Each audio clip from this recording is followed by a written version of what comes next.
Radyo Katipunan, 87.9 FM. Radyo, radyo, radyo, radyo, radyo, radyo, radyo, Katipunan. Radyo, Katipunan. Radyo, Katipunan. Radyo, radyo, radyo, Katipunan. Radyo, Katipunan. The voice of the Eagle, kami di mapipigil sa pagbabalitang tumpak at tama. Buhay atin sa labas ng eskwela, ating ibibida lahat ng eskwela. Radyo, radyo, Katipunan. Radyo, radyo, Katipunan. Radyo, Katipunan. Katipunan. Kawal ni Ignacio, Katipunero sugo. Todo sa kayod, tunong at tulong. Lipad na Blue Eagle, galing giting at tigil.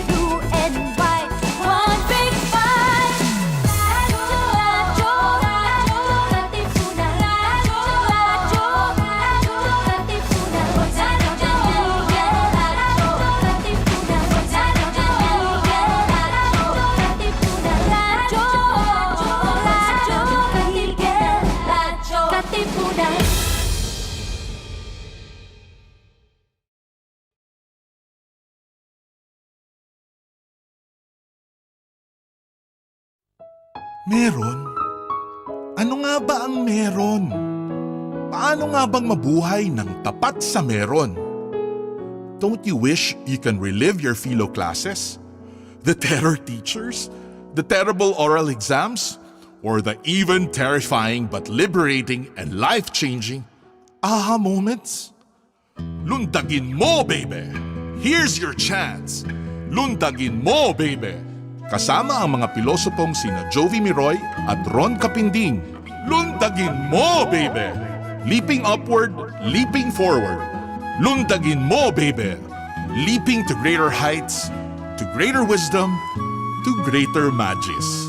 Lundag na, Ateneo! Tara!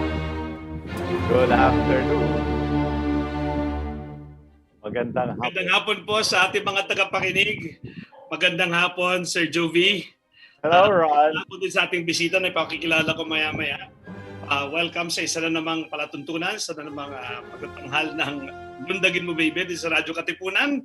Hindi tayo nakapagpapalabas. Bakit ganyan ang background mo ngayon? Mukhang visual art. Totoo ito hindi ito totoong binilian. Binili ito sa La Union ng asawa ko. Alright. Nadaan kami dyan, tapos may naglalakad, tapos kilala rin siya. May mata rin naman ng konti yung asawa ko sa papasay ito kahit hindi mahal. Parang so, binisto ko pa. No? But anyway, nandito tayo ngayon. Medyo hindi tayo nagkaroon ng palabas doon nakaraang linggo. Ang excuse natin ay nagpahinga tayo, Sir Jovi. Walang pasok. Hindi, bago pa yung nakaraang linggo, meron pang isa. So, nananabik din kami magtangal uli ngayon. At sa araw na ito, wag na nating paabain pa. Ang aming episode ay yung aming serye ng Aluminaries. This would be our second episode, second show na meron pamagat na Aluminaries. Ganun ka-rare yung mga Aluminaries natin. Yung una ay ang ating bisita noon ay si Marlon Rivera at si Celeste Bueno. Magkabatch sila. At kakabasa din natin na bitin na magkaroon ng dalawang bisita sa Voice Alumni. So, siguro imbitahan natin uli sila ng tig-solo, kalaunan. Pero ngayon, nag-imbita tayo ng isang solong isang bisita para makapiling natin ng isang buong oras. So, medyo nilabas ko yung aking cool shirt. Oo nga. Aking bawal to. Dahil ba yung guest natin ay medyo ganon? Sige, konting background lang po, no? Hindi nila alam to. Itong aming bisita ngayon ay nangangamba ako kung anong mangyayari sa palabas namin ngayon. Pero yun yata ang talagang biyaya ng buhay. Yung may mga sorpresa at mayroong kakaibang bagay. Hindi po namin alam. Parang mayroon kaming disclaimer agad na hindi po kinakatawan ng mga sinasabi ng bisita namin ang aming mga sariling pananaw. At ganoon din po, wala rin po kaming ini-endorsong Hindi, kung sana mami mo tayo. Kaya ganun na kaagad. At siguro ang parang pinaka-popular natin dito sa parang sinabi ni Joey Ayala, kung sanay na tayo sa mga sorbetes, baka referring to his music pag sanay na tayo sa mga sorbetes, maganda rin minsan na tumikim tayo ng bagoong. So, siguro yung ating palabas. Kala ko brand. Hindi, talaga ibang-iba, di ba? Galato. Sorbetes versus bagoong. So, nandito po kami sa isang palabas na medyo bagoong kung ikukumpara sa dati namin mga sorbetes. At sana makita ninyo ang dalawang spectrum ng buhay dahil dito. Kulay na kulay ni Sir Ron. Alam po, sa puntong ito, sige, pagkalalan na natin para kasama na siya. Oo nga, nakikita naman yata siya sa... So, ang aming pong bisita ay walang iba kundi isang makikita niyo mamaya sa pangalan niya kung anong mga batch siya. Galing sa grade school, graduate ng grade school, graduate ng high school, at graduate ng college. Pero sana po wag niyo isipin na lahat ng graduate ng grade school, high school, and college ay katulad niya. Meron ganoon, pero meron din hindi. Narito po, walang iba, kaibigan namin at maraming may kaibigan at marami ring may galit sa kanya. Alam ko, so, hati-hati yan. So, sabi ko nga, medyo bagoong. Na ito walang iba, kundi si Ginoong Yan Yuzon. Yan Yuzon, bati ka nga. Alright! Hello. Hi, Dan. All the way from La Union. All the way from La Union. Bati ka yan, para lumipat sa iyo yung favor ng camera. Ayun, hello. Good afternoon everyone. Yan Yuzon, grade school 92, 96, college 2000 na isang expat sa expat. I relocated here in November of 2019 and I still do work in Manila kung meron. I just make the drive and then I drive back or I stay with my folks. Pero dito na ako nakatira. Like officially, ililipat ko na yung voting registration ko dito. Ganoon, parang may sedula na ako dito. So pagka linawin mo nga yan, particular, ano yung dito? Nasaan ka ba ngayon? Nasa San Fernando, La Union. San Fernando, La Union. Yes. Yung San Juan. Yung San Juan ay yung town right after San Fernando, which is the surfing capital of the North.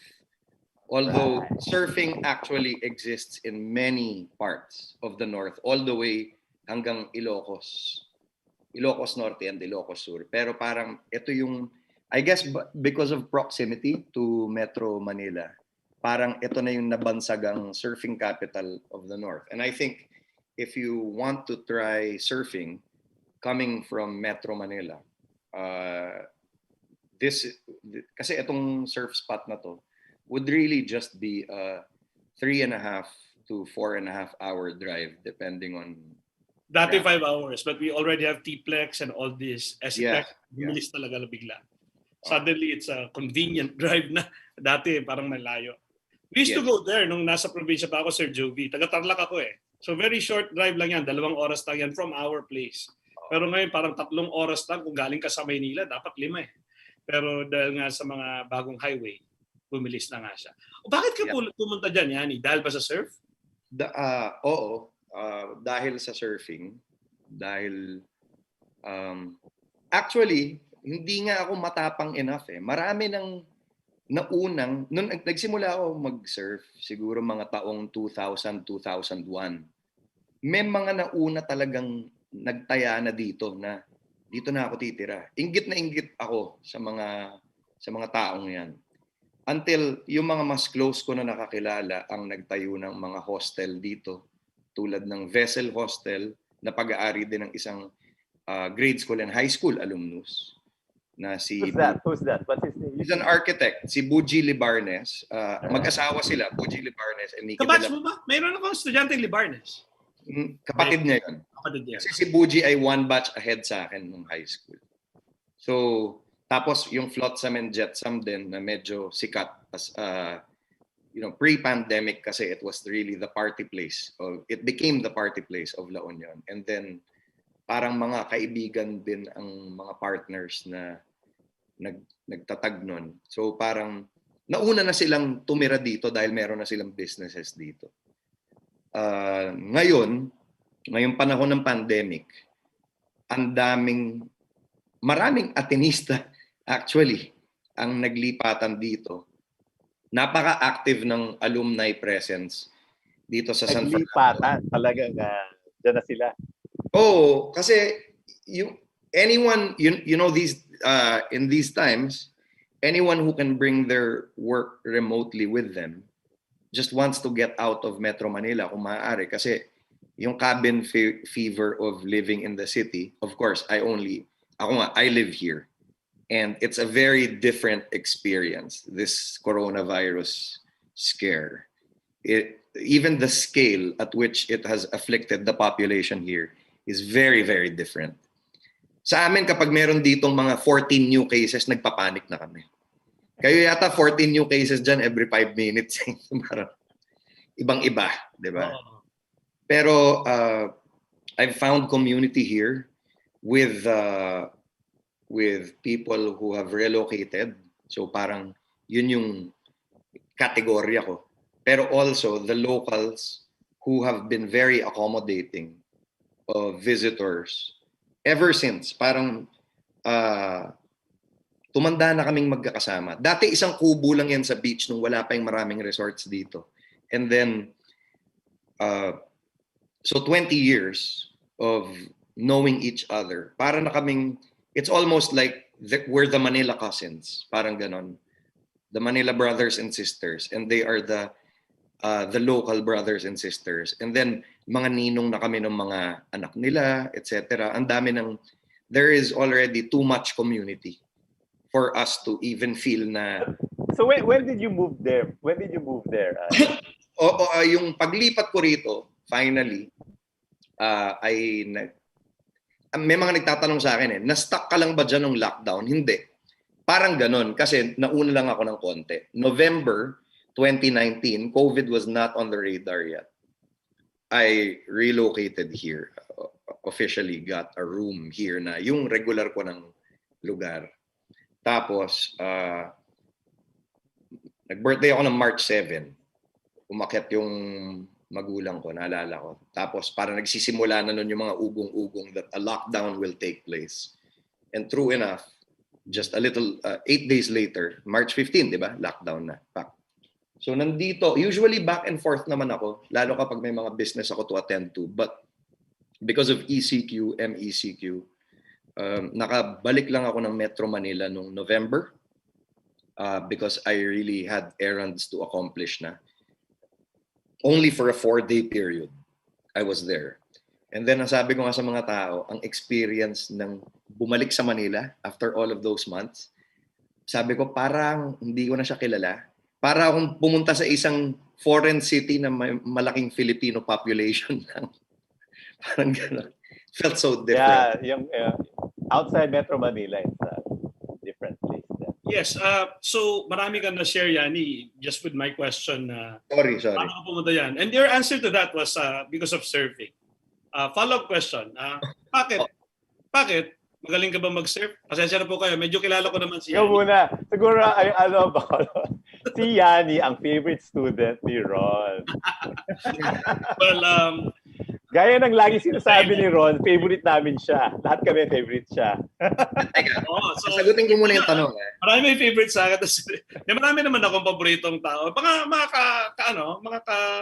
Kaano niya ni, kawangis niya. Iba-iba naman sa bawat batch naman may ganyan. So nakita ko rin ang trend, no? Ang mga medyo pero ako pa rin ay ako. Malapit ako at malapit sa akin ay yung nalagay nga ako sa honor section palagi ng bandang huli. Kahit doon, yung mga hindi yung mga medyo hindi kasing hindi nag-honor, no? Yung medyo mas nakakakuha ng honor pa hindi nakakakuha ng conduct award, yun ang mga mas malapit sa akin. At hanggang ngayon, ang tawag nila sa akin ay uncle o para lang magkaroon ng konting pagkamag-anak ko nyari. Pero yun ang tawag nila kasi din nila ako teacher. So, yan, teacher mo si Ron sa Filipino?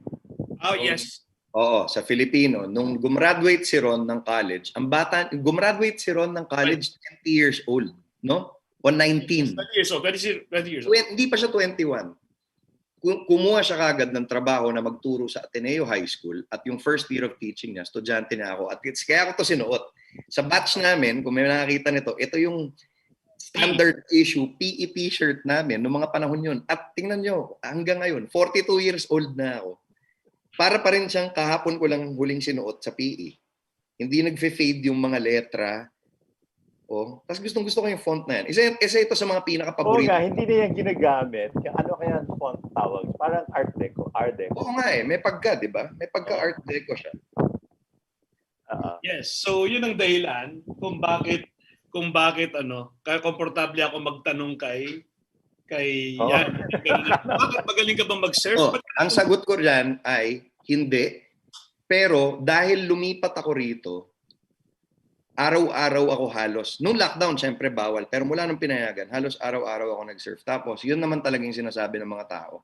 Nung weekend warriors pa kami, nung luluwas ka lang dito kung may free time ka para mag-surf, mas mabilis kang gumaling. Kunyari, 52 weeks sa isang linggo, lahat ng weekend spend mo rito. Mas mabilis pa rin kung mag 1 month straight ka. Kahit na mas konting bilang ng araw yon. Dahil yung water time na consistent, marami siyang tinuturo sa iyo, sa katawan mo at sa pagkilos mo sa tubig, intuitively. Hindi mo siya madededuce. Siyan pala, pareho kami ron eh. Piscean siya eh, Piscean. So, Pisces ka. Actually, ang full name ko, Piscean. Kaya yan. Hindi, loko lang. Teka, anong birthday mo? Gusto ko na din, March 2. Parang gusto ko na din mag-surf. Di pala siya marunong mag-surf eh. Hindi pala siya magaling mag-surf. Mo yan, kasi tiga Central Luzon yan eh. Walang dagat sa kanila. Oo, landlocked. Ron, ay nag-freeze yata siya. Ron, so apparently, tama yun, Yani. Parang, if you do it every day, that's better, di ba? Yeah, and really, it's not, parang the intuitive problem solving of the muscle, yung Ron dropped out, he'll come back in. The muscle memory of being in the water and responding to the conditions as they change daily. Natutuwa ako kasi parang a lot of the learning we experienced as Ateneans in class was a very direct kind of learning, classroom instruction, formal classes. Pero the intuitive learning of just literally, Lundagin Mo, Beybeh nga siya. Lumundog ka sa tubig, di ba? Tapos kapag nandun ka sa tubig at kumikilos yung tides at yung currents and you are just basically problem solving on the fly. Diba? You don't want to hit anyone. You don't want to be in anyone's way if they're on a wave, etc. A lot of it is, parang it's very fuzzy, fluid, and fast learning. So parang, I'm still not good to answer Ron's question, pero the improvement has been malaki talaga. Yung Pero siguro tinatanong din niya, is there any other reason why you went there? I mean, I guess so before you became a surfer, what were you? As if people didn't know yet, but no, I say I was always like, kasi parang from the moment I started out surfing, talagang mahal ko na siya. Kaya lang hindi ko matustusan na palaging makapunta. There are actual costs to it. Even a surfboard alone is expensive. And then traveling and staying at hostels or homestays here, it can cost. So parang I wish siyang diving, pero mas mahal pa rin yung diving. Mas mahal pa din yung diving. All right. Nung buhay pa si Tito Johnny Delgado, sinasabi niya sa akin parang yung aktor si Johnny Delgado kasi yung estudyante niya ay naging estudyante namin ni Ron. Si Ina Fileo went to Ateneo. Was our student. Nung nagturo din ako sa college to replace, I took over when Ricky Abad went on sabbatical. So I took over his directing class and then Ina became my student. So parent si Tito Johnny and napaka-active niya, nanonood ng directing class. Tapos sabi niya sa akin, mag-scuba diving ka, magugustuhan mo yun. Pero mahal siyang gawain. Sabi niya, gawin mo, manghiram ka lang ng manghiram muna ng mga gamit. Tapos minsan makakalimutan nila, tapos di mo na kailangan isoli. Kasi mahal talaga siya. And parang my friends who have gone that route, talagang it's an expensive activity. Expensive, very expensive. There he is. Ron, sinasabi namin, kung marunong ka ba daw lumangoy? Oo. Hindi. Wala na Pero naman. kung bakit. Okay. Ah, Ay, nag-lag na naman. Ay. tutuloy pa. Okay naman. Okay yan sa sa live. Hello? Yan. O baka ako yung naglalag. Ako ba yung naglalag? Hindi natin alam eh. Kung sino naglalag. Hindi, Pero nag-uusap tayo tuloy-tuloy eh. Siya yan. Oo nga. But what's your profession? Can you just live off surfing? No. Surfing is not a job unless you're a surfing instructor. Nung nag-relocate ako dito, well, ano naman eh, parang ang trabaho ko ay on-set acting coach sa mga teleseries, mostly with the GMA network. Pero freelance naman ako. And then I coach and train actors. That's been my job. And then before that, I was a professional musician from after graduation up until around 2012. Tapos parang tumigil ako sa music, napunta ako sa TV. So ngayon nung pandemic, ito kasi the protocols of like taping television, ang syempre dahil COVID bawas tao. So medyo hindi na nag-exist yung designation ko kasi ano na eh, parang we have to like really decrease people on the set. So my job disappeared with this pandemic. Ang nangyari is I found employment here also through people I know who are all alumni also ng Ateneo. Kasi si Vice Mayor Alf Ortega, nakabatch ko ng San Fernando City. Nung nag-lockdown, at that time, he was the mayor because the acting, he was acting mayor and then swore in as mayor. And then the mayor was reinstated. He went back to vice mayor. Vice mayor siya sa kasalukuyan. Kabatch ko siya.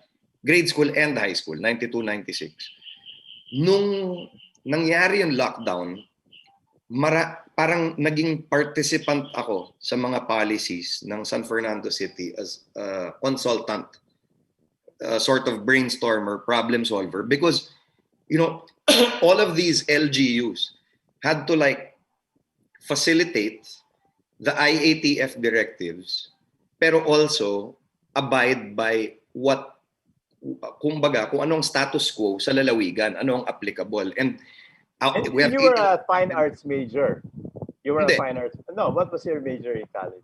Pumasok ako ng philo, tapos napunta ako sa klase, philo major ako. Alright. Nag-SA 21 ako with Dr. Butch Jalceta. Sobra akong na-redirect. Sabi ko, I think this is where I want to go. And also because I was in TA and Ricky was our mentor, and Ricky's perspective, Ricky's paradigm, even with theatrical work, is sociological. So parang doon na rin ako na on track. So I shifted to sociology. Alright. So I graduated AB Social Science, minor in Hispanic Studies. Yun yung aking official undergrad degree. Yun. Alright. So dahil may sociological background ako, naging mahalaga yon sa pagkukonsulta dito with the LGU. And so naging consultant ako. Yeah, that's good. For San Fernando City. And syempre pagdating ng lockdown, ang concern ng maraming tao ay yung pinaka-basic ulit, food security. And then there is an alumnus who is 10 batches my senior. So batch 90 siya. Si Kerwin Lo, who is also a surfer, who was also relocated here, or semi-relocated, parang bought some property, and then we've been studying permaculture as a way to get a better yield from a property than the old way of industrial agriculture. Tapos, we have the privilege of having as our consultant one of the highest, pinaka-trained permaculturists dito sa Pilipinas, who is a retired colonel from the Philippine Army, na tiga rito. But he was able to study under Bill Mollison in Australia, New Zealand, the actual proponents of permaculture.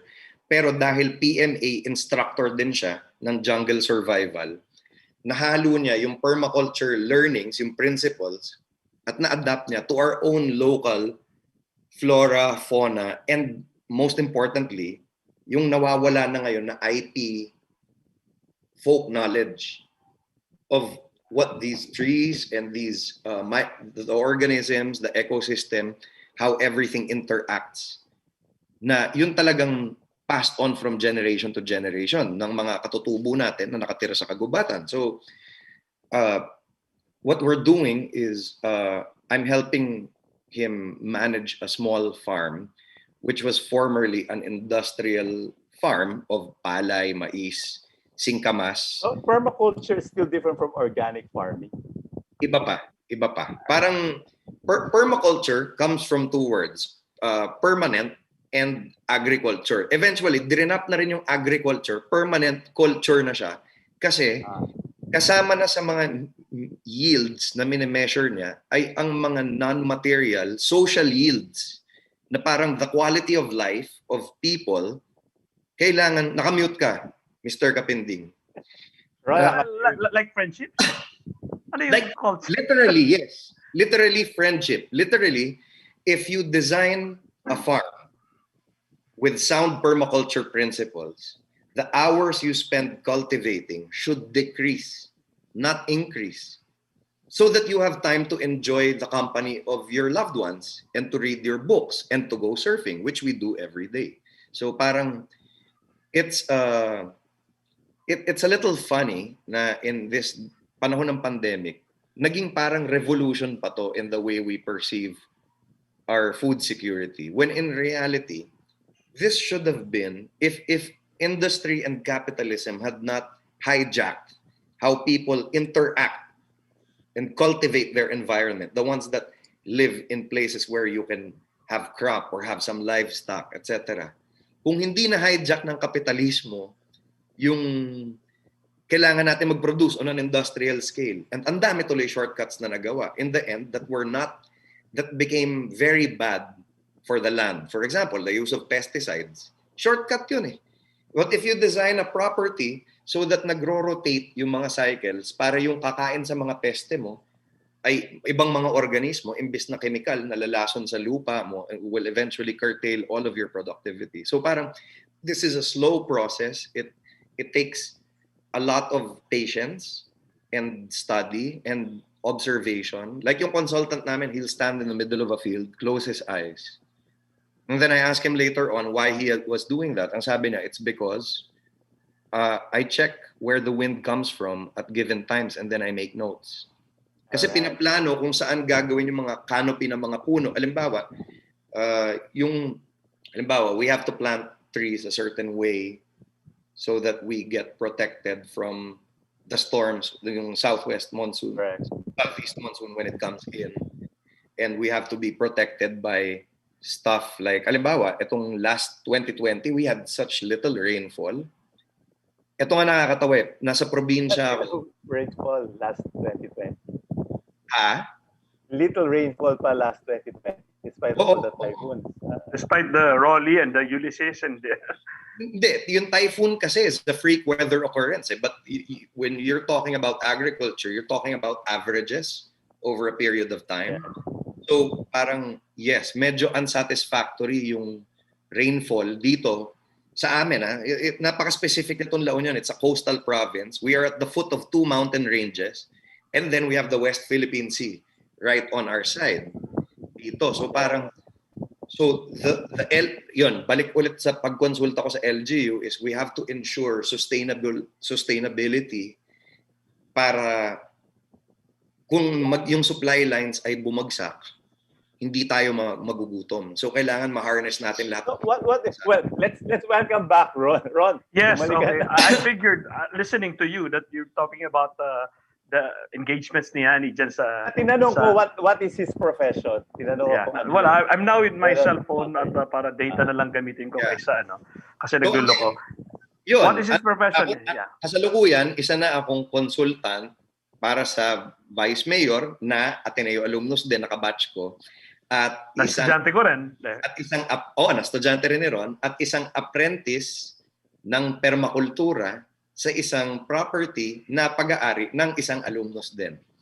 At ang solid ng alumni dito, merong organization dito called Blue Eagles of the North, which is ang pinaka-spearhead niyan are alumni who are older than us. Kasi marami sa mga La Union na mga Atenista from mga batches, mga 1969, 70, 71, mga SIRSA people sila. Kasi mag-grade school, high school sila dito at magka-college sa Ateneo. At dahil tiga rito sila, magdo-dorm sila. Magdo-dorm sila, yeah. So, Servini, Eliazo, ganun. So, SIRSA. Yung Maigi SIRSA... bumalik sila, no? Ha? Maigi bumalik sila. Alin? Bumalik sila sa... Bumalik sila sa La Union. Buti naman. Oo. Also because I mean they're in the families are in public service here. Tapos halimbawa like yung pinaka-active, yung parang tinatawag namin yung super alumnus namin dito. Kilala ng maraming alumni yan. Isipin mo doktor siya dito.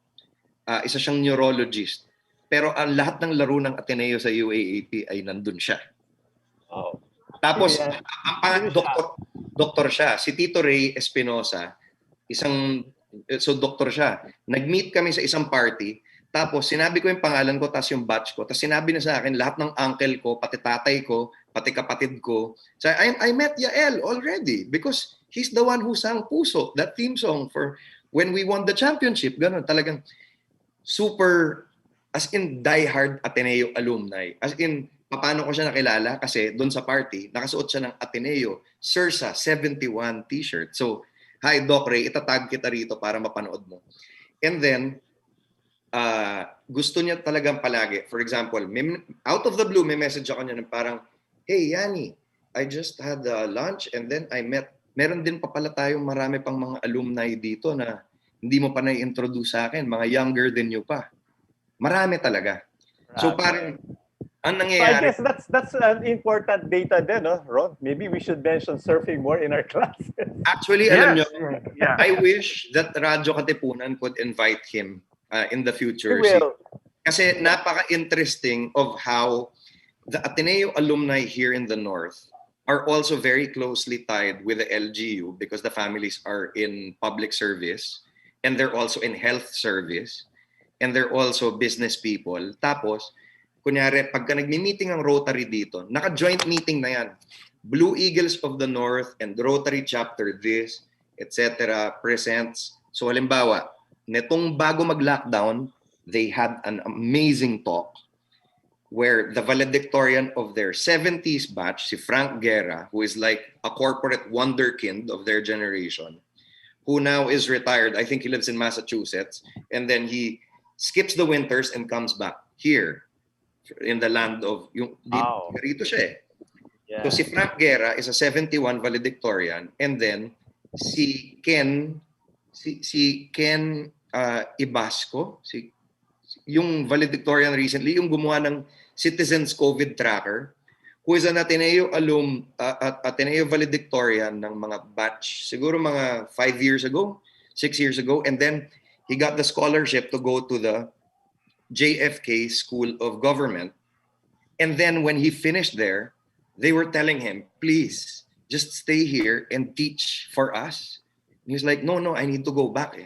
Wala, tenista siya. Gusto niya maglingkod. So, bakit hinost yung dinner na yon? Kasi lahat ng mga high-profile, high-potential senior high school students were invited to hear the talks of two valedictorian alumni para itanong din sila parang who wants to pursue a career in the corporate world or in law, in gano'n, parang let us help place you.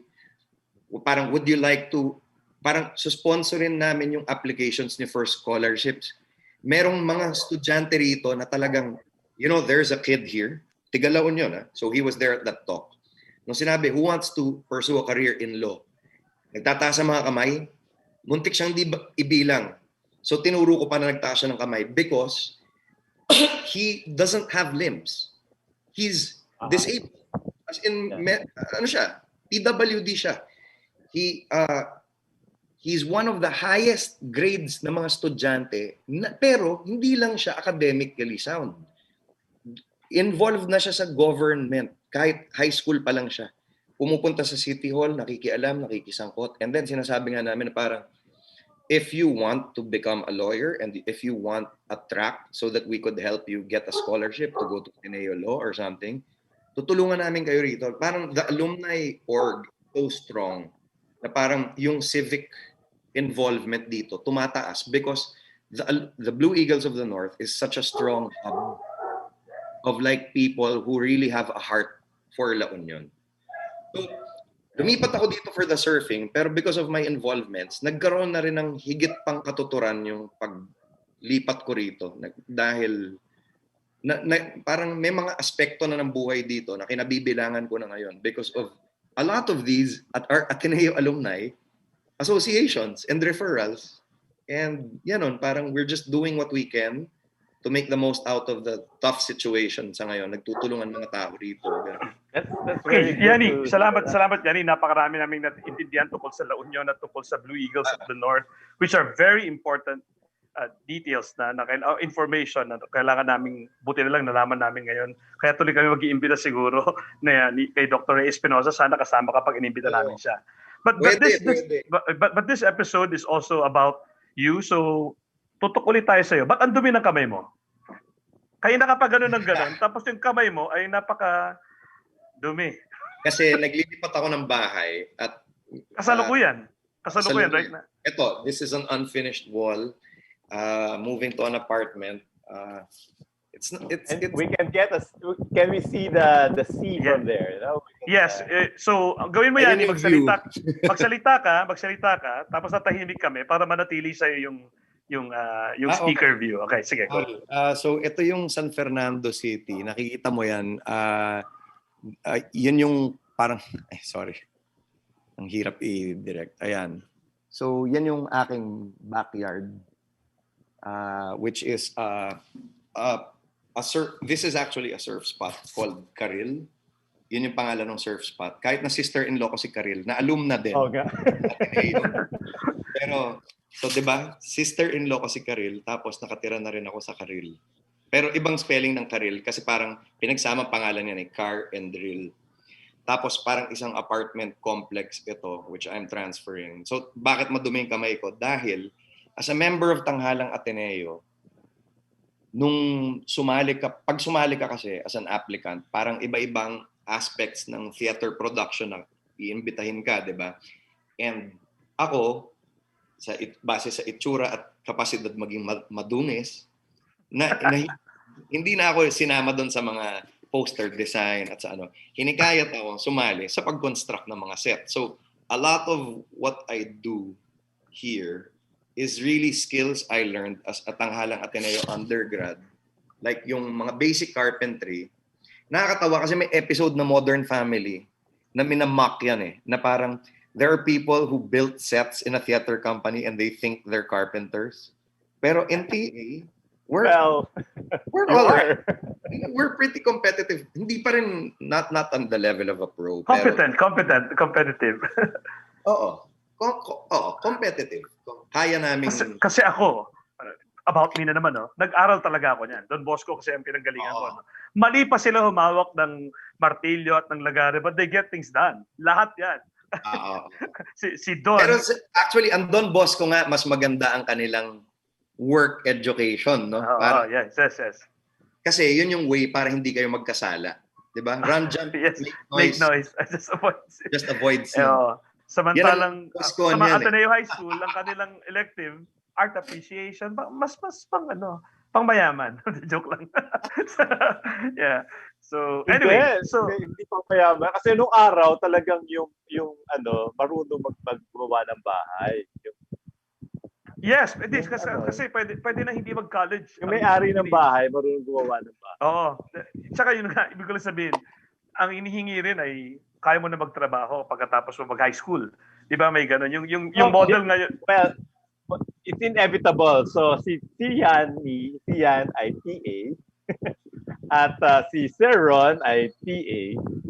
And Yan is part of Oedipus Rex, right? Yeah, so he's been out of theater for 16 years now. Sige nga, Yani, ikaw na magkwento. Sige. Matagal na akong hindi nakakapag-play. Ang huli ko pang play ay nung nag-direct si Ricky Abad ng Romeo and Juliet for Metropolitan Theater Guild Project, which is an alumni theater company made up mostly of Tanghalang Ateneo alumni anyway. So parang TA production din siya halos. Pero mula nun, hindi na ako nakapag-teatro dahil nagtrabaho na ako sa pagiging... I was with a band called The Mongols, which was Eli Buendia's band. Immediately after leaving the Eraserheads, he put up The Mongols. I was the bass player there. And then nag-reformat kami. I moved from bass to guitar because I'm a terrible bass player. So, naging Pupil yung pangalan ng band. Pupil is still around, but I left the band at around 2012. And then I made another band, which was an indie band, pero we were only around for like mga 4 years, called Archipelago. And then, from music, napunta ako sa TV. So walang theater. Ang unang-una kong play sa Tanghalang Ateneo ay dinirect ni Dr. Jovi Miroy. Pero hindi ka pa doctor nun, di ba? Parang you were taking up your doctorate in Louvain, I think. Yeah. No, that was the first play. So wala pa yung sa hinagap ko na. Wala pa. Pero nung sumali ako sa play mo, high school pa lang ako. Parang takas ako. Kumbaga parang kid na 1 year earlier.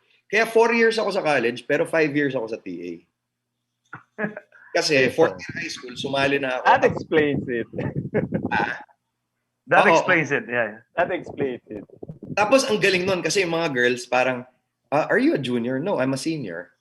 Tapos parang impressed sila. Tapos, pero hindi nila Senior alam. high school. Senior na high school. Kala nila parang senior na nun.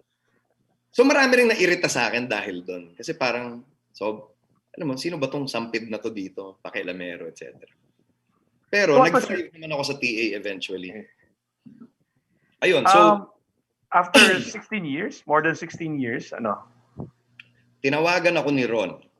Tapos sinabi niya na magdidirect dapat siya talaga ng play para sa Tanghalang Ateneo upcoming season na muntik hindi matuloy dahil nga sa COVID. Pero napag-usapan nila ng artistic director na si Gelan na itutuloy yung dula. At sinabi niya sa akin na gusto kong i-direct ay Oedipus at gusto ko ikaw mag-Oedipus. Tapos, nung una kong napanood si Ron Kapinding na umaarte, siya si Oedipus. Nung first year of teaching niya, in-invite niya kami, first production yun ng TA season eh. Sabi niya, theater actor ako, may play kami sa college, kung may oras kayo, panuurin ninyo, Oedipus Rex, ako si Oedipus.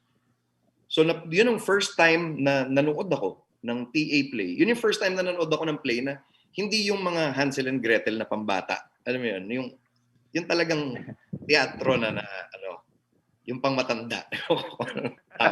Yung may incest. Oo. Yung may incest tsaka may self-bodily mutilation. Ganun. Napanood ko yun, tapos sabi ko, I think this is something I'd like to do. And at that time, I was involved with a lot of unsavory things. Like, yung salbahe akong estudyante sa Ateneo High School. Tapos sabi ni Ron, mag-theater ka na lang nga yan, writer ka naman. Nakita ko, you're a humanities person. Why are you involved in gangs? Why are you involved in mischief? Alam mo, in vandalisms? Bakit? Gusto mo maging rebelde, pero parang there is a way you can channel your rebelliousness into creative work. So, after that, Ron said, Tanghalang Ateneo, mag-audition sila. Pwede ka mag-audition doon. Yung play mo. Jovi. Yun. Yun. Kasi after third year high school, fourth year high school, na parang isang taon pa, gusto ko na mag-TA. Sabi, pwede ba akong sumali na ng TA? Sabi niya, well, hindi. Kaso sabi naman nila, open auditions. So pag kinuha ka nila, open eh. So kinuha ka nila. Yun. Bumabalik na sa akin, may bumulong sa akin. Kunin mo si Yan. Tapos after that, lead role siya kahit fourth year. Sa play naman ni Paolo Mercado na Tuwa. So movement piece yun. So, unang lead role ni Yani sa... Unang lead role ko, wala akong lines kasi mime. Yeah. So, yan yun. So, kailan papalabas ang play natin? Pag tinatanong pa kita, no? Parang may konting Alam pseudo mo, promotion na to. Hindi ko alam.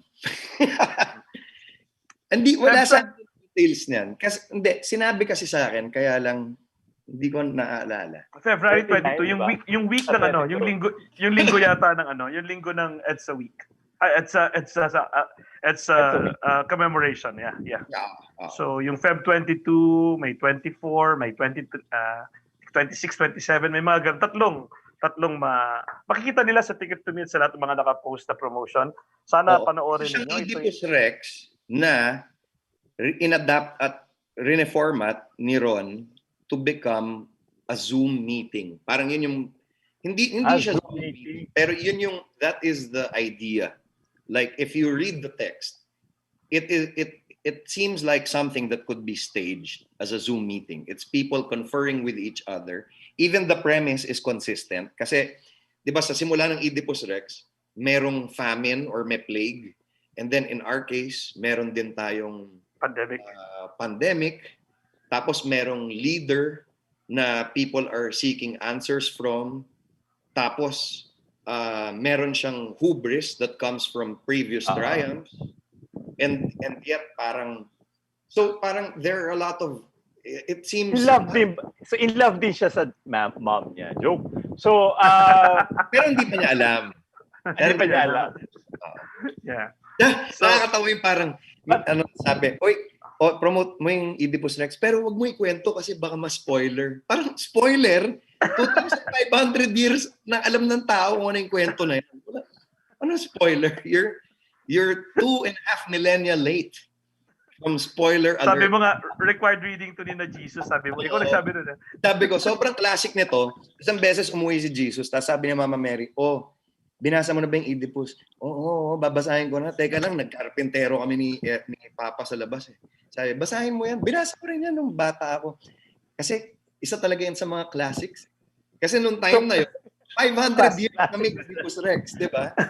So classic na siya noon pa. Yeah. Alala mo yun dati, yung TA nag-stage ng Lysistrata. Tapos nag-open forum sa mga faculty. Lysistrata ni Aristophanes, di ba? Tapos sabi parang... Isa pang Greek. Sabi nung teacher, yung isang teacher na ginest, bakit niyo po kami ginest dito? Hindi po namin, bakit namin ibubuk ang mga estudyante namin panuuring ito? Gawang ang dula ninyo ay ubod ng kabastusan at hindi nararapat aralin. Tapos parang, sabi parang, Ma'am, kaya mamimemo na tayo. Ma'am, 500 taon na po, nung si Jesus po ay buhay, 500 taon na po pinapanood to at binabasa. So classic siya. Puntahan po yan sa Caesarea Philippi. Maganda sabihin ko kaya.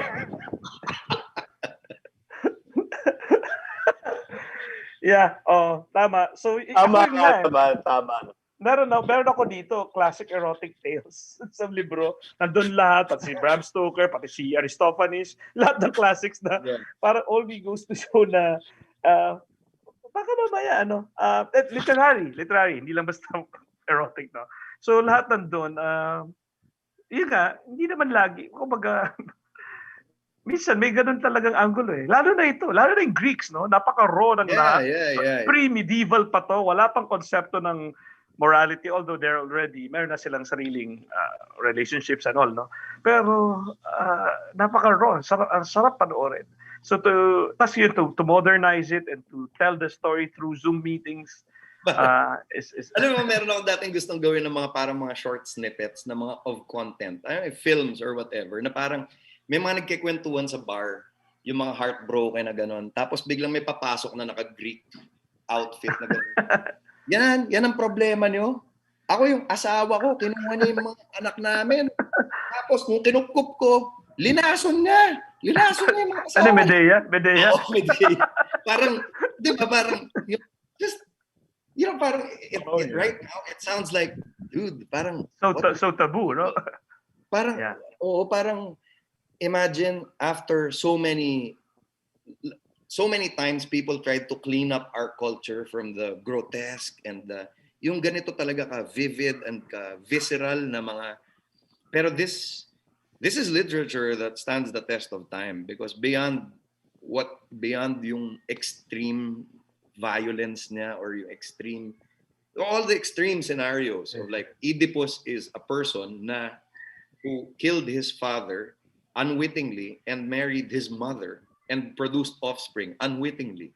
'Di ba parang imagine mo parang yun nga. Uy, ba't mo ni-spoil? Joke lang. Kunyari nasa bar kayo, di ba? Tapos umupo parang, bad trip, pare. O bakit? Alam mo kung ano nalaman ko kanina? I've been living a lie, pare. O bakit? Nalaman ko lang kanina na yung asawa ko pala ay nanay ko. Tapos, yung napatay ko pala na tao dati, tatay ko. Pwede bang humiram ng ice pick dyan? Bubulagin ko lang yung sarili ko. Kasi parang, di ba? Parang, Meron bang bulagan talaga na magaganap sa palabas? pero finake ko lang. Yeah. Medyo obvious naman yan. Yeah, hindi namin in-assume yan. Pero kahit sa Greek tradition kasi, Sir Jovi, sa delivery talaga ng messenger o ng actor, magiging vivid ang lahat. Hindi talaga i-visualize. So, yung tradition na yun din ang laging ginagawa ng theater. Sa ilang pelikula, pinakita talaga nila. Pero yun yata rin yung power nung linya ni Sophocles, no? Nasa kagaling ng pagkabigkas, bigkasin mo lang yun. Yung movie ba, pinakita ba yung pagbulag ng mata ng horses? Hindi. Ang pinakita yung parang pagpatay. Meron na kaagad na parang yung mata lagi. Don't you guys paglabas wish na may Netflix ng mga ganyan? Parang Netflix ng mga, yung Equus movie or yung, di ba parang sana may Netflix nung lahat ng mga hindi mo mahahanap sa Netflix? Oh. Kasi I was just telling a friend of mine, I said, you know what was done well? Yung Rand novel, The Fountainhead, has a black and white film of it. And the black and white film is pretty good. Like, of course, the book is the book, but the film version is actually commendable. Di ba yun yung problema palagi? How will a book this thick translate to like a black and white film? But the film is actually pretty good. Kasi parang I was in conversation with a few people. Sabi nga parang some of these things are worth a remake. Or some novels are worth being put in a film format. And someone said, oh, parang yung Fountainhead, dapat gawa ng pelikula yun. Sabi ko, may pelikula nun. Pero maganda nga siguro gawan siya ulit ngayon, di ba? Ayn Rand. Yeah. Yung Ayn Rand, bang pangalan niya, parang tinutokso siya na parang, hoy guys, may sinunod akong novel. Ayn Rand. Parang, meh. Oo. Ayn Rand. Yeah, alright. Yeah, okay. Yani, may tanong ako sa'yo na medyo malalim. Masaya ka ba? I try every day. What does that mean? Hindi, eto. So, Si Ron, Yani, binati ako dati niyan, ng birthday ko. Ang sabi niya, ang greeting niya sa akin ay, gawin mong happy ang birthday mo. Yun yung greeting niya. Sabi niya, hindi ka na bata. mahirap magiging happy ang mga Pisces. Sir. Hindi, kaya nga sinabi niya sa akin imbis na i-wish ko ang isang happy birthday, like it will just fall on your lap. Like you are entitled to it. No. I am giving you a command, which is this. You are obligated to make this birthday happy. It's your task. Parang ganon. So, yun ang ibig ko sabihin is, every day, I'm in a great province, in a great city, in a great town right adjacent. It's easy to be happy here, pero kailangan mo pa rin siyang piliin.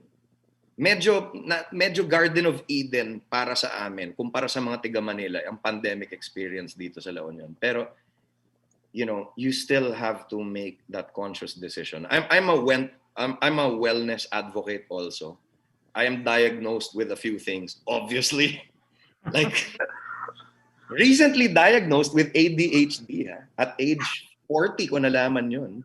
Pero I was also under medication for depression, which I was able to wean out habang nitong panahon ng pandemic. Pero I guess that's what I mean is like, I am genetically predisposed to have a hard time being happy and stable and fulfilled and calm.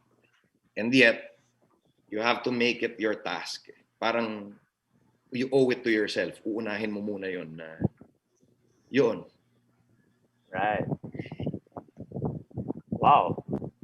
Yeah. So that's your Oedipus, Ron, si Yani. Yes, yes.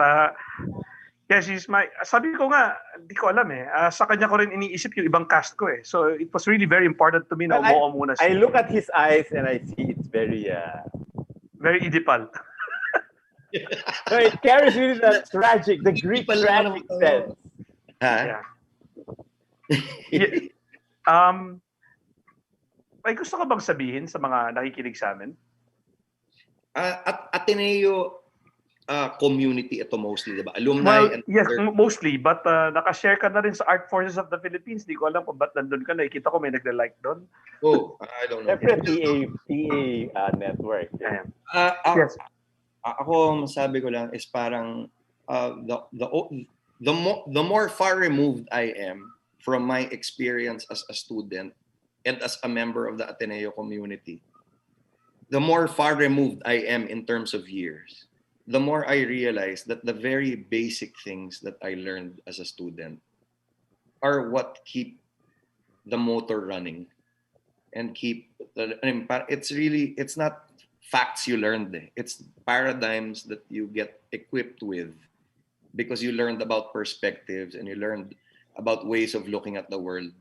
So parang napaka-interesting din. And I mean, it's a tragedy, of course. A pandemic is never a good thing. Pero subukan din siya, I think, kung ikaw ba bilang tao ay mayroong mga sapat na skills para maitawid yung sarili mo through this.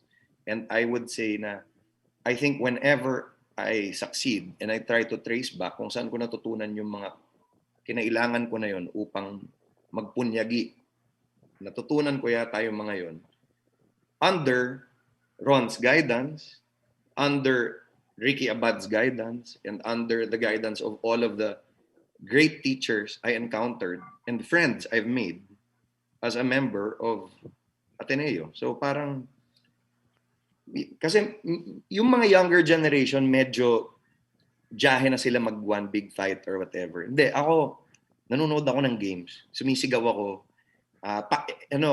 Passionate alumnus ako. Tapos parang sinasabi ko, bakit kayo hindi ganun ka sigla about it? Pero na-realize ko, hindi, malalaman mo rin yata kasi na nag-pay off siya later on. Kasi mas bata sila sa akin eh. Mas masigla yata akong alumnus ngayon kesa nung nandun ako sa edad nila. Dahil natuklasan ko nga, at the more far removed I am, yung mga natutunan ko dyan, ang nananatiling mahalaga at meaningful sa buhay ko ngayon. Yun Right. po. So we're So very it's a proud of you, So, Yani. nag-extend tayo ng konti kasi Aluminary. naka 10 minutes lang din. So, anong payo mo nga? Having said that, Yani, anong gusto mo sabihin? So, don't worry. you're Atenista through and through. You I just think don't know it. No, I think it's a challenge also na parang if you're blessed to be in such a privileged community, you have to be also, kailangan mo siyang, kumbaga, nasa buffet ka, sulitin mo. Alam mo yon, talagang bumalik-balik ka ng maraming beses. Huwag yung nagbayad ka ng buffet tapos isang plato lang pala kainin mo. Ako kasi, halos nabuhay na ako on campus eh. Nung estudyante ako dyan. Kasi, tapos mo magklase, magpa-production work ka, tapos magre-rehearsal ka, tapos kakain pa kayo nila Ricky sa Sweet Inspirations, tapos siya pa magbabayad kasi mayaman siya eh. Doktor siya eh. Malaki sweldo nun eh. So, tapos, alam mo yan, parang, ano ba yung payo is, if you're in it, I hope you make the most of it. And if you're already out of it, I hope you never forget what you learned there. Because, true enough, like when I get together with alumni, yun naman yung point of, we didn't all experience school at the same era. Kasi yun nga, I'm talking to 70s alumni. Ako, college 2000 na ako. Pero, Ateneo alumni nakalagay yun. Pwede rin, gender fluid naman ako eh. Alumnus, lalaki, di ba? Anyway. O kaya kayo na pa alumni ng alumni, binura lang namin kasi yun ang ginagamit mo. Hindi, Alumna. Bakit nakalagay alumna? Hindi, ano yun eh, alam na. Parang alam na this. Ganun. Pero yun, I'm proud. I wear this shirt. And alam mo yun, parang nung una akong na-lockdown dito, back and forth ako, and I realized that I will always have something that I can wear. Parang halimbawa, nung hinaya kami dun sa talk na yun, ng Blue Eagles of the North, parang anong aking susuotin? Wala naman ako mga formal na damit. Beach town to eh. Susuot ko yung Ateneo shirt ko kahit papaano kasi so I will always have something with me, you know, that I'm proud to say this is where I'm from, and I hope to make the school proud. I don't think that should be automatic, pero I will endeavor to earn that badge pa rin kahit na-graduate na ako. Kung yun ang payo mo, lastly, Yani, meron ka bang gustong hilingin o ipanawagan sa mga tao? Baka, hindi ko alam kung pareho yun sa payo. Ikaw naman ang may please. Kasama na doon yung manood ng Oedipus, pero baka may iba pa. Sige. Huwag kayo manood ng Oedipus. Para nagko-kontra lang, di ba? Sabi ko, manood kayo, tapos huwag kayo manood. Para nakakalito. Para ano ba talaga yung sinabi niya? Pareho yung sinabi. Pwede bang manood doon kahit hindi nag-aaral sa Ateneo? Meron bang, of course. Like, pwede nga. Paano yun? Naka-subtitle nga siya para pwede mapanood pati nang hindi marunong mag-Filipino. So, punta ka lang doon sa subtitle. So kung German subtitle, mag-English, wala na. wala. So, ibig sabihin, punta lang sa Ticket to Me at nandun na sabihin, may required ka ibigay yung email mo doon at matatanggap mo na yung access. Pagkatapos mong magbayad somehow, meron din silang paraan para magbayad. So the point is just to indicate the preferred date and give your email address. Yan ang pinaka-minimum. Tapos, yun nga. Pagkatapos doon, sarili mo ng oras sa panonood. Hindi yan parang watch party na sabay-sabay. Yani is Oedipus, but it also features who else? A lot of Aluminaries of Tanghalang Ateneo. Ano nga yan eh? Parang tsaka dalawang golden age of Tanghalang Ateneo. Dalawang set. Yung batch nila ron, tsaka yung batch namin. Kabatch ko si Katski Flores. She's almost si Miren din, no? Si Miren, actually kabatch ko si Miren sa TA. Kasi she joined TA as a sophomore, not as a freshman. Yeah. So, Miren Alvarez, Katski Flores, at ako. Kami yung mga batch 99-2000. Kami naman ni Gabe Mercado ang magka-batch. No?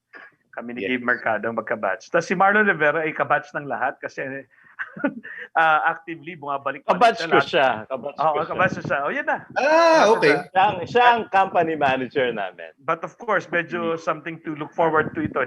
Inamin sa akin ni Marlon, hindi ko alam kung this is my story to tell, na there was a time na gusto niya mag-backstage, mag-creative. Hindi pa, meron pa siyang konting di ba siya ganun ka-kampante magpakita ng kanyang vulnerabilities as an actor. So marami siya comedy. Pero ngayon, gusto niyang sugaban kasi parang feeling niya nakalaya na siya. And it's very interesting what he did here. And then, of course, Marian Rivera Dantes, na-imbita namin. Theater debut. Na-imbita namin dahil din sa alumnus ng Ateneo High School na estudyante ko rin, si Ding Dong Dantes. Saka para malito kami. Kasi yan ako, tapos siya, yan. Parang nakakalito. Pag next week, parang yan. Kala niya siya. 2 beses lang pala sinabi yung pangalan ko. So, ito yung interesante panoorin ng mga taong namimiss yung ibang mga nag-hiatus sa theater, tulad ni Miren, tulad ni Yani, at saka yung mga gusto ng Oedipus Rex, at saka yung hindi mahilig sa theater kasi meron kaming kasama ngayon dito na bibinyagan pa lang sa theater. At we're very proud of her. If anything, morbid curiosity alone, we did theater habang bawal mag-public gathering. So, theater redefined. Whatever this is, it is, like people said, di ba? Sabi ng mga tao, nung nang-invento ng cinema, theater's gonna die. Tapos lalo na nung may TV, talagang nasa bahay mo na lang. Wala na. Why would theater thrive after this? Eto nga, bawal na nga public gatherings dahil merong nagkakalat na sakit. Pero gumawa pa rin kami. I think theater will... Alright. Wala, it just won't die because we won't let it. I mean, if you... Gabe said it nag-round table kami recently. Sabi ni Gabe, you cannot be there is no such thing as a former theater person. Parang somehow, you are just either actively involved now or nakapark ka somewhere, you're mothballed in the warehouse, but you are always, once you're bitten by the bug, it stays with you, and you're always a person of the theater. Parang ganon. And para sa akin, theater is not just a form of output. It's an identity. So kahit na ako ay nagluluto ngayon, there's something very theater about the way I cook. Kahit ako ay nag-caregiving ngayon, there's something very theater. Lahat ng ginawa ko ay theater. Kahit sabihin niya lang, hindi yan theater. Ano yun? Ay, akong gumawa eh. Wala akong ibang alam kundi theater. So, bottom line, here's something theater people trying to come up with. In this pandemic, if you call it not theater. Apparently, Sir Ron, we have 3 more minutes. Yes. So kung dahil meron tayong 3 more minutes, Pero hindi ko alam, kilala mo na ba si Yannick? Yan, kung meron siyang gusto batiin? Kung meron yan, siyang... baka may gusto kang batiin or special shout out o kung ano man. Wala. Wala akong pakialam sa inyo lahat. Hindi ko kayo Sige, ito ayaw ko itanong. Hi to my, yung mga kabatch ko, hello, kung makikita ninyo to, yung brother ko ay alumnus din. Ateneo family naman kami at yung bunso naming kapatid. So, I also have friends from his batch kasi nakakalaro ng basketball, ganon, and my sister's batch because I met them like doing band stuff, etc. Parang I dare say I represent also our family in this community. Parang merong yung Yuzons of Ateneo. I have a cousin, an uncle, and like all of that. Hi. Tapos yan, nilagay ka namin dito sa episode na to na ang pamagat ay Aluminaries. Ba't di ka tumanggi? You see yourself as Aluminary? Yeah. Okay. Every day. Nagising ko ngayon, una kong iniisip eh.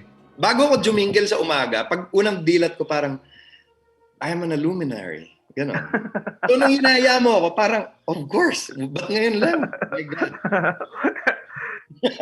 And nakalagay din sa caption, isang kilalang musikero. Okay ba sa'yo na yun ang yung essence na nakalagay sa aming promotion? I mean, it's just something I do. I'm gonna release like solo music this year. Dapat last year, pero it's just taking a while. Pero parang I'm still gonna make music, pero I don't think people.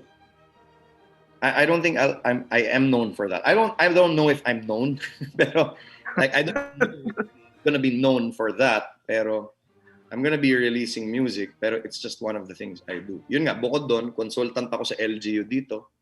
And At meron ka rin, kahit famous man, meron ka rin share ng infamy, di ba?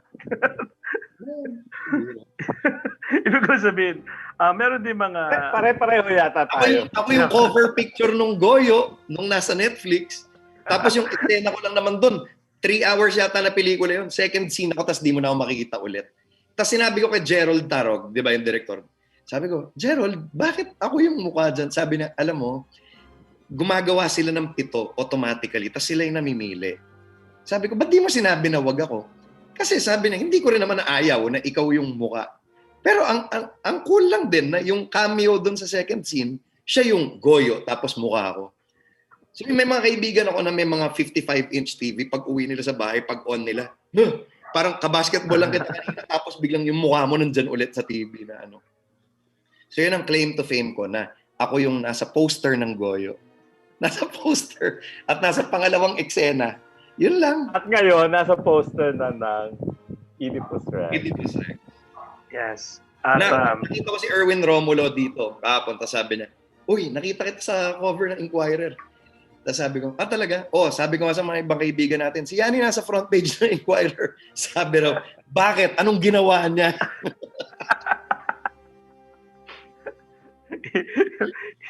Oo nga, parang... yeah. So, yun nga, sabi ko nga, sa mga nakikinig sa amin, ginawa namin itong episode na ito, baka sa dami ng sorbetes na inihahain namin sa inyo. Naghanap kami ng mga bagoong at isang unang effort namin magbagoong ay itong si Yani. Sana naunat, tulad ng sinasabi na Heraclitus sa sana maunat yung dalawang sulok Pero ng extreme. Talagang TA na TA. TA na TA? TA na TA. Tanga lang Ateneo, you mean, no? Medyo yung TA ngayon ay theater arts na rin. Maganda rin naman. Yun na rin yun. Parang the pun intended. TA. So, yun po. Maraming salamat. Yan, Yuzon. Yun na lang ba? Meron ka pang naalalang gusto pang sagarin? So, anyway, Baka naman di naman for to having huli. me. Thank you Yes, for yes, inviting of course. me to- Next Our time nakasama ka pleasure. namin dito, co-anchor na. Okay. So, pupunta kami dyan, ha? Oh, yes, Oo. yes. Pupunta kami dyan, ha? Salamat Pwede yan naman, sa... basta meron lang naman talagang requirements, and as long as you get tested and you're fine, the community welcomes people naman eh. Parang basta in accordance with protocols. And yes, actually I would say nga parang kung kaya mo naman gawin ng safe, pumunta ka dito. Alam mo 'yun. Uy, nag-off na siya. Off-air na ba tayo? Ganun. Okay. Alright. Di po. Paalam Sige. po. Hanggang sa susunod na Lunes. Thank you again. Yan, Thanks. Yuzon. Salamat, Sir Jovi. I miss you. Salamat. Salamat, You too. salamat. Salamat. Thank you. Ang ganda ng Alright. langit sa likod mo. Okay? Thank you. Bye-bye. Bye-bye. Bye-bye. Bye-bye. Nasa cellphone ko. Meron? Ano nga ba? Ano nga Okay, bang bye, Joey. mabuhay ng Thank tapat you. sa meron? Don't you wish you can relive your philo classes? The terror teachers? The terrible oral exams? Or the even terrifying but liberating and life-changing aha moments? Lundagin mo, Beybeh! Here's your chance! Lundagin mo, Beybeh!